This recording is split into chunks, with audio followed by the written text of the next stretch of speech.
Hare Krishna, the 20th Shloka from the second chapter. Na jayate mriyate va kadachinna nayam bhutva bhavita va na bhuyah ajo nityah shashvatoyam purano na hanyate hanyamane sharire. Krishna says, for the soul there is neither birth nor death at any time. He has not come into being, does not come into being, and will not come into being. He is unborn, eternal, ever existing, and primeval. He is not slain when the body is slain. So Krishna says that the soul was eternal and it never took birth, it will never take birth, or it's never going to take birth again, right? It's ever existing.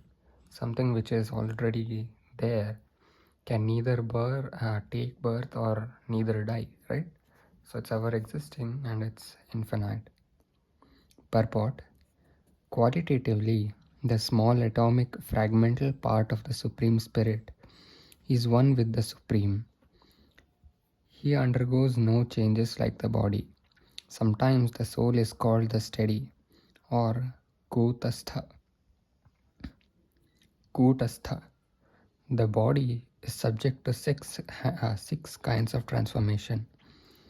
It takes its birth from the womb of the mother's body, remains for some time, grows, produces some effects, gradually dwindles, and at last vanishes into oblivion.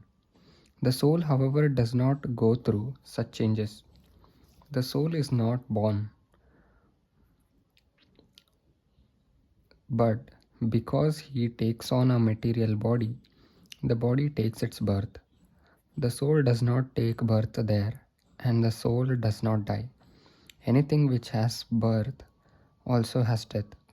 And because the soul has no birth, he therefore has no past, present, or future. He is eternal, ever existing, and primeval. That is, there is no trace in history of his coming into being. Under the impression of the body, we seek the history of birth, etc., of the soul. The soul does not at any time become old, as the body does.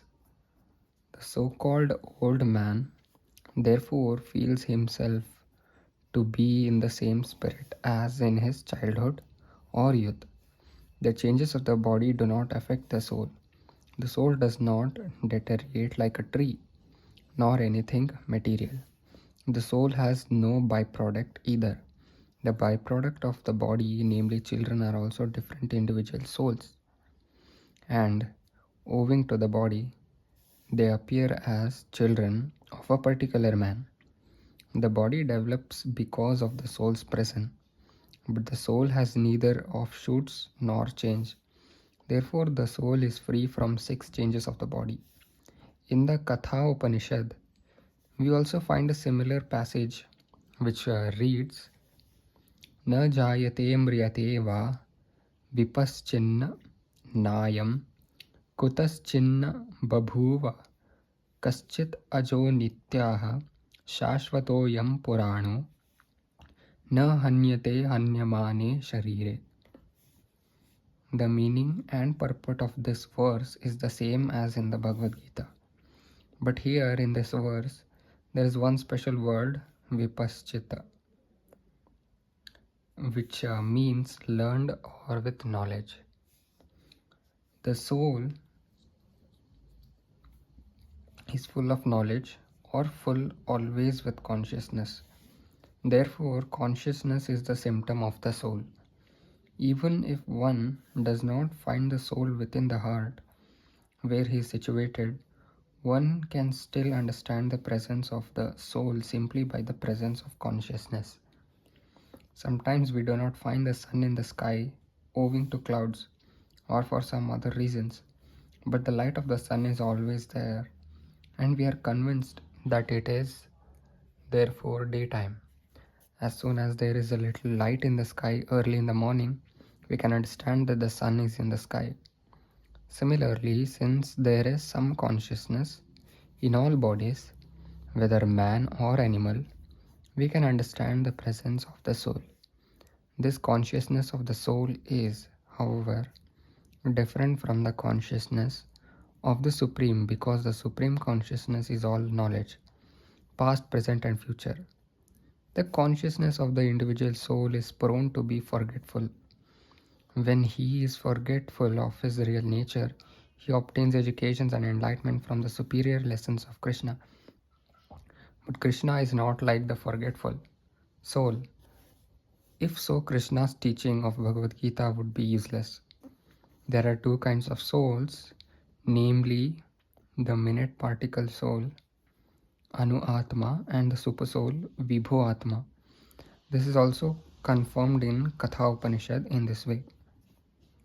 Anor Aniyan Mahato Mahiyan Atma Asya Nator Nihito Guhayam Tam Akrutaha Pashyati Vito Shoko Dhautaha Prasadan Mahimanam Atmanaha. Both the super soul and the atomic soul are situated on the same tree of the body, within the same heart of the living being, and only one who has become free from all material desires as well as lamentation can, by the grace of the Supreme, understand the glories of the soul. Krishna is the fountainhead of the super soul, as it will be disclosed in the following chapters, and Arjuna is the atomic soul. Forgetful of his real nature, therefore, he requires to be enlightened by Krishna or by his bona fide representative, the spiritual master. So, this shloka tells us about the soul and how it forgets every time that it has a consciousness, and there is a super soul also, right? So, if you want to understand it once again, you can rewind the video and you can watch it once again to get a better thoughts on it. Till then, Hare Krishna.